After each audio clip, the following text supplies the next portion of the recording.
ബിസ്മില്ലാ സലാങ്ക ബിസ്മില്ലാ തുടങ്ങിക്കോട്ടാ പൊന്നാലി മക്കളെ ആദ്യത്തെ ചട്ടി സലാങ്ക ചട്ടി പിടിച്ച് കണ്ടാളി അവിടെ നിന്നോളെ ആ ചട്ടി പിടിച്ച ഒരു ചട്ടി കൂടി മേടി ഇൻഷാല്ലാ തുടങ്ങിയിട്ടാ മക്കളെ എന്താ വെച്ചാൽ ഭയങ്കര ടാസ്ക് എന്താ പറയുക വെള്ളത്തിനാട്ടോ വെള്ളത്തിന് ഞാൻ എന്താ കാട്ടിന്ന് ഇരുന്നിട്ട് ഒരു ഡ്രമ്മിൻ്റെ ഉള്ളിൽ ഒരു ഡ്രമ്മ് പണ്ട് ഹിന്ദി പഠിക്കുമ്പോൾ 9ാം ക്ലാസ്സിലായിട്ട് അല്ല ഉറുദു പഠിക്കുമ്പോഴേ ഷോർബേക്ക എന്നൊരു പാടുണ്ട് ഒരു സൂപ്പിൻ്റെ പാടുണ്ട് അപ്പോൾ അതിൽ പറഞ്ഞായിരിക്കണം സൂപ്പ് പറഞ്ഞായിരിക്കും ഒരു പാടുണ്ട് അപ്പോൾ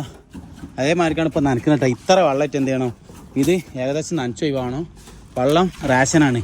ആവശ്യത്തിന് തരുള്ളൂ മറ്റേ ആവശ്യത്തിന് അധികം ഇപ്പം കിട്ടൂല ഇൻഷാ അല്ലാ അപ്പോൾ എന്താ പറയുക പക്ഷെ ജസ്റ്റ് ആക്കി ഏകദേശം 10 ചാക്ക് ഈ സൺസൈഡിന് പോട്ടെ ഈ സൺസൈഡുമ്പോൾ തന്നെ 10 ചാക്ക് പോകാൻ ചാൻസ് ഉണ്ട് 5 ചാക്ക് ഇപ്പോൾ കുഴച്ച് ഇട്ട് പിന്നെ ബാക്കി എന്ത് ചെയ്യണം 10 ചാക്ക് 15 ചാക്ക്